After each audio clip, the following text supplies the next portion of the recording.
असं वाटत असेल की नाही ह्या पक्षामध्ये आपली कोणती होते तर आमचे दरवाजे खुले आहेत असं आम्ही सांगितलेलं आहे। भविष्यात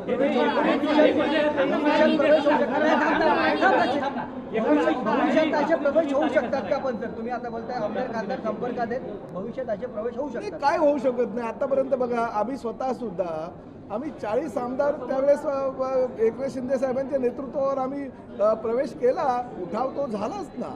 त्यामुळे भविष्यामध्ये काय होईल हे आता सांगता येणार नाही, परंतु त्यांच्या पक्षामध्ये त्यांच्या नेतृत्वावर जर लोक विश्वास ठेवत नसेल, लोकप्रतिनिधी म्हणून निवडून आलेले खासदार किंवा आमदार विश्वास ठेवत नसेल आणि त्यांना जर एकनाथ शिंदे साहेबांच्या नेतृत्वाखालील शिवसेनेमध्ये जर यायचं असेल तर आमचे दरवाजे त्यांच्यासाठी उघडे आहेत। शेवटी स्वर्गीय शिवसेना प्रमुख बाळासाहेब ठाकरे यांच्या विचारांना मानणारी ही लोक सगळं आहे, त्यामुळे पहिला त्यांना प्राधान्य आम्ही निश्चितपणे भविष्यामध्ये त्यांनी तसा विचार केला तर देऊ। उद्धव ठाकरे वर्धापन दिन आहे, याच वेळी भूमिका कारण 4 वर्षापूर्वी देखील 22 जूनच्या आसपासच अशा प्रकारचा उठाव झाला होता। या 19 जूनला काही वेगळं पाहायला मिळालं नाही बघा, ज्यावेळेस उठाव झाला होता त्यावेळेस काही 19 जून किंवा वर्धापन दिन नव्हता।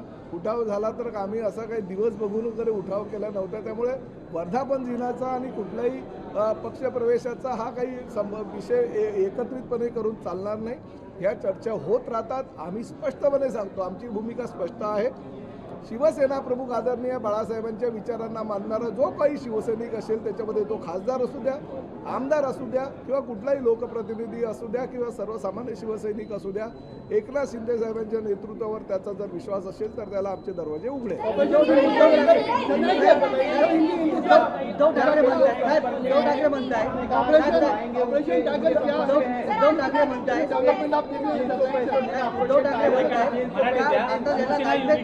पण आता माझा वेळ नसला तरी येणारा वेळ माझा असेल। नाही बघा, प्रत्येकाचा वेळ असतो ही वस्तुस्थिती आहे, काळ असतो ही सुद्धा वस्तुस्थिती आहे, पण उद्याचा वेळ बघायची कार्यकर्त्याची जर इच्छा नसेल, कार्यकर्त्यांना जर आजचा दिवस महत्त्वाचा वाटत असेल आणि ते जर निर्णय घेत असेल तर ते त्यांचं चुकीचं काय।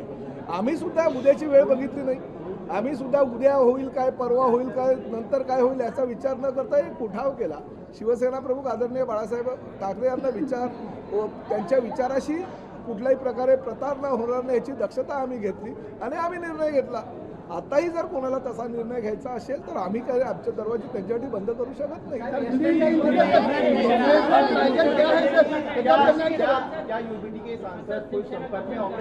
देखिए, ऑपरेशन टाइगर ये हमारा 365 दिन 24 घंटा चलते रहता है।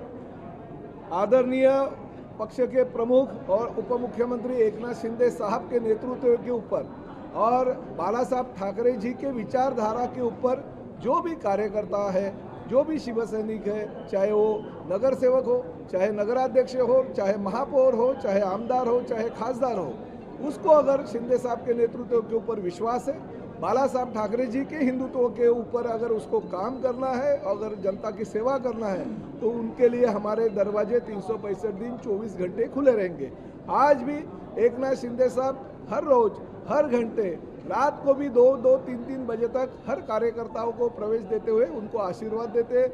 उनका जो काम करने का तरीका है वो अलग है, लोगों को अगर वो भाते हैं, लोगों को अगर उनकी कार्य प्रणाली जो है वो अगर पसंद है और उस माध्यम से अगर जो भी पदाधिकारी है या खासदार है या आमदार है या कोई भी नगर सेवक है वो अगर हमारे पार्टी में आता है तो उनका स्वागत करना हम हमारा कर्तव्य समझते हैं। अब तक कितने सांसदों ने संपर्क किया, क्योंकि उद्धव ठाकरे ने ये कह दिया है कि जिन्हें रहना है वो रहे, जिन्हें जाना है जाए। देखिए, ये तो उनको पता है, हमको तो पता नहीं है। हम तो कहते हैं कि महाराष्ट्र के सभी जो सांसद है उन्होंने ये अपने अपने कॉन्स्टिट्यूंसी में अच्छा काम करना चाहिए, हम यही कहते हैं। जिनको हमारी विचारधारा के ऊपर काम करना है, शिंदे साहब के ऊपर उनको विश्वास है, बाला साहब ठाकरे जी को विचारधारा जो है वो आगे लेके जाने की जिसको भी दिल में इच्छा है वो हमारे साथ अगर आएंगे उनका स्वागत है। दरवाजे 365 दिन 24 घंटे हमारे खुले रहेंगे। जो अच्छा काम करता है, बाला साहब ठाकरे जी का विचारधारा को मानना रहा है, वो सब कार्यकर्ताओं को हमारे दरवाजे खुले। खासदार आहे अरे ये ऑपरेशन टाइगर, ये तो नाम आपने दे दिया, मीडिया के माध्यम से वो ऑपरेशन टाइगर रोज सुबह शाम रात को चमक रहा है, मगर हमारे लिए ऑपरेशन टाइगर 365 दिन और 24 घंटा खुला रहता है। जो भी आम शिवसैनिक है, जो भी आम कार्यकर्ता है, उसके लिए हम ऑपरेशन टाइगर यही जो बात है उनके सामने रखते हैं और हम उनको प्रवेश देते हैं। शिवसेना के वर्धापन दिन पर जो संख्या है एमपी एमएलए की बढ़ी हुई दिखाई देगी स्टेज पर। नहीं, देखते हैं आगे आगे क्या होता है वो देखते रहेंगे, क्योंकि आज मैं तो कुछ नहीं बोल सकता हूँ। अगर कोई निर्णय हो गया और भविष्य में कुछ अगर हमारी संख्या बढ़ती है तो हमारे लिए भी अच्छी बात है। अशा परिस्थितीमध्ये ते आमच्या विचाराचे नाहीत, याचं कारण असं आहे जे आमच्या विचारांना प्रेरित होऊन आमच्यामध्ये येणार आहेत ते आमच्या विचाराचे। उद्या जर काँग्रेस राष्ट्रवादी बरोबर त्यांनी आघाडी केली आणि वेगळा विचार हिंदुत्व खेरीज त्यांनी जर आणला तर ते आमच्या विचाराचे कसे होतील? बाळासाहेबांच्या विचाराचे जे खासदार आहेत, आमदार आहेत किंवा कार्यकर्ते, ते आमच्याकडे त्यांचे विचार ज्वलंत जे आहेत ते हिंदुत्वाचे घेऊन जर यायला लागले तर आमचे दरवाजे शिवसेना युबीटीचे खासदार मात्र या संदर्भात बोलताना दिसून येत नाही, कुठंतरी बोलायचं टाळताय त्या नाही। मला त्यांच्याबाबत काही कल्पना नाही, कोणी खासदार तुमच्याबरोबर काय बोलतात याची मला माहिती नाही। मी फक्त एवढंच सांगितलं आहे की खासदार असू द्या, आमदार असू द्या किंवा कुठलाही शिवसैनिक असू द्या, तो बाळासाहेबांच्या विचारांना मानणारा असेल, एकनाथ शिंदे साहेबांवर जर त्यांचा विश्वास असेल तर त्यांनी प्रवेश करावा, आम्ही त्यांचं स्वागत करू। जो प्रकार घडलेला आहे जे मुख्यमंत्री एकनाथ शिंदे यांचं नाव नव्हतं कार्यक्रम, तुम्ही आवाज उठवला, अतिशय दुर्दैवी घटना आहे। आम्ही आमची जी खंत आहे ती माननीय मुख्यमंत्र्यांच्या निदर्शनास वेळोवेळी आणून दिलेली आहे। गेल्या कॅबिनेटच्या वेळेस सुद्धा आम्ही मुख्यमंत्र्यांना त्याबाबतची आमची खंत व्यक्त केली होती। मुख्यमंत्र्यांनी ताबडतोब कारवाईचे आदेश दिले होते, परंतु सातत्यानं जर अशा घटना घडत असतील, एकतर नगर विकास खातं, त्या खात्याचे मंत्री म्हणून एकनाथ शिंदे साहेब काम करत आहेत, दुसरं ठाणे जिल्ह्याचे पालकमंत्री हा त्या जिल्ह्याचा सार्वभौम असतो, अध्यक्षपदी हा पालकमंत्री ठेवला जातो, कुठल्याही जिल्ह्याचा असू द्या। त्यामुळे आम्ही मुख्यमंत्री आणि प्रधान सचिवांना अशी विनंती केलेली आहे की राज्यातील फक्त ठाणे महापालिका किंवा ठाणे जिल्हा नव्हे तर सर्व जिल्ह्यांच्या महानगरपालिका, नगरपालिका किंवा जिल्हा परिषदा, त्याचे CO असू द्या, त्याचे आयुक्त असू द्या, प्रत्येकांना अशा सूचना दिल्या पाहिजे की प्रत्येक ठिकाणी प्रोटोकॉलचं पालन केलं पाहिजे, भले तो शिवसेनेचा पालकमंत्री असू द्या, राष्ट्रवादीचा असू द्या किंवा भारतीय जनता पक्षाचा असू द्या। महायुतीचं सरकार आहे, महायुतीच्या सरकारमध्ये अशा छोट्या छोट्या गोष्टींमुळे कुठेही वाद निर्माण होणे याची दक्षता ज्या पद्धतीनं नगराध्यक्ष आणि महापौर घेत नसतील तर प्रशासनानं त्यामध्ये किंवा प्रशासकानं त्यामध्ये हस्तक्षेप करून प्रोटोकॉलनुसारच सगळ्या कार्यक्रम पत्रिका छापल्या पाहिजे, अशा प्रकारच्या सूचना आम्ही केलेल्या आहेत। नाही, या संदर्भात आम्ही चर्चा केली आणि मुख्यमंत्र्यांच्या कानावरती गोष्ट घातलेली आहे। ह्या भविष्यामध्ये अशा काही घटना घडणार नाही याची दक्षता माननीय मुख्यमंत्र्यांनी घेण्याच्या संबंधितांना सूचना केलेल्या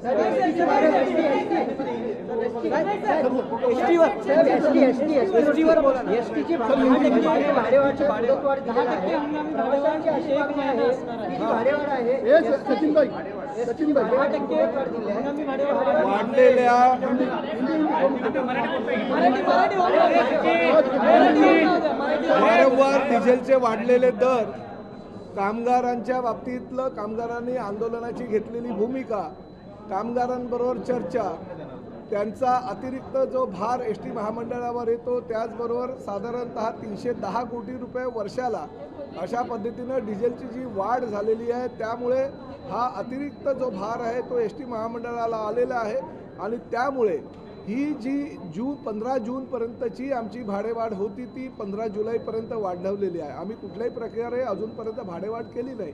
ही हंगामी भाडेवाढ असते, ती दरवर्षी सुट्टीच्या वेळेमध्ये केली जाते, परंतु आम्ही आत्तापर्यंत जरी भाडेवाढ केली नसेल तरी भविष्यामध्ये ह्या सगळ्या गोष्टींचा विचार करता, कारण डिझेलचे दर वाढलेले आहे, कामगारांच्या पगारामध्ये आम्ही अनेक सवलती दिलेल्या आहेत, तो त्यांचा हक्क होता तो त्यांना दिलेला आहे आणि त्यामुळे ह्या सगळ्या गोष्टींचा विचार करता, स्पेअर पार्टचे जे वाढलेले भाव आहेत त्याचा विचार करता आम्हाला भविष्यामध्ये काही कटू निर्णय घ्यावे लागतील, परंतु शेवटी सर्वसामान्य प्रवाशांसाठी ही एसटीची सेवा आहे। 75 वर्षावरील नागरिकांना मोफत सेवा दिली जाते, 50% आमच्या महिलांना त्या ठिकाणी सवलत दिली जाते, आमच्या विद्यार्थ्यांना फक्त 33% ती बसची एसटीची सेवा आम्ही देतो, पत्रकारांना असू द्या, दिव्यांगांना असू द्या, ह्या राज्यातील विविध क्षेत्रातील जनतेला आम्ही ह्या एस टीच्या माध्यमातून जर सुविधा देत असू तर एस टी कुठेही तोट्यात जाऊ नये ही भूमिकासुद्धा प्रवाशांची असते आणि त्या माध्यमातून आम्ही निर्णय घेतो. आजही एस टी ह्या सगळ्या सुविधांमुळे किंवा ह्या सगळ्या आम्ही ज्या सोयी दिलेल्या त्यामुळे लॉसमध्ये आहे, तोट्यामध्ये आहे, तरीसुद्धा अद्यापर्यंत आम्ही भाडेवाढीचा निर्णय घेतलेला नाही. फक्त ती हंगामी भाडेवाढीची मुदत जी 15 जून होती ती 15 जुलैपर्यंत केलेली आहे. परंतु ह्या सगळ्या पार्श्वभूमीवर आम्ही काही मागणी राज्य सरकारकडे केलेली आहे. परंतु राज्य सरकारकडनं जर त्या मागणीची पूर्तता झाली नाही तर नाईलाजास्तव आम्हाला काही कटू निर्णय भविष्यामध्ये घ्यावे लागतील. देखिए, राज्य में जितनी महानगर पालिका है, नगर परिषद है, जिला परिषद है, वहाँ पे पालक मंत्री का और जो डिपार्टमेंट का कार्यक्रम है वो डिपार्टमेंट के मंत्रियों का यहाँ पे आदर रखना चाहिए. प्रोटोकॉल के हिसाब से उनका नाम कार्यक्रम पत्रिका में आना चाहिए और उनको आदर जो मिलता है पहले से वो मिलना चाहिए. कुछ जगह पे प्रोटोकॉल की धज्जियाँ उड़ाई गई है. ठाणे लोकसभा मतदार संघ में नवी मुंबई हो या मीरा भाईंदर हो, वहाँ पे प्रोटोकॉल अच्छी तरह से नहीं किया जाता है. मगर ठाणे कॉरपोरेशन में हम बहुत सारे वरिष्ठ नेताओं को, सभी पार्टी का जो पदाधिकारी है उनका नाम डालते हैं. तो ये गलत तरीके से अगर कोई प्रशासन के पे बैठे हुए लोग अगर करते हैं तो प्रशासन ने हस्तक्षेप करना चाहिए. कमिश्नर ने वहाँ पे हस्तक्षेप करके ऐसी कार्यक्रम पत्रिका नहीं बनानी चाहिए. ऐसे निर्देश हमने आज सभी मंत्रियों ने नगर विकास के सचिव, प्रधान सचिव श्री आसिम गुप्ता जी को दिए हैं और राज्य में सभी जगह पे हर मंत्री, चाहे वो राष्ट्रवादी का हो, चाहे भारतीय जनता पार्टी का हो, चाहे शिवसेना का हो, उनका आदर रखना चाहिए, प्रोटोकॉल का पालन करना चाहिए. ऐसे हमने गणेश नाइक लगातार विवादास्पद बयान कर रहे हैं. उनका कहना है कि सम्मान मांगने से नहीं मिलता, मांगने से भीख मिलती है. ऐसे विवादास्पद बयान गणेश नाइक लगातार कर रहे हैं. ठीक है, उनको जो भी काम करना है उनको उनके हिसाब से करने दीजिए. मगर हमारा मान सम्मान हमको मिल गया है, जनता ने हमको मान सम्मान दिया है. मगर प्रोटोकॉल का पालन हर जगह पे होना चाहिए.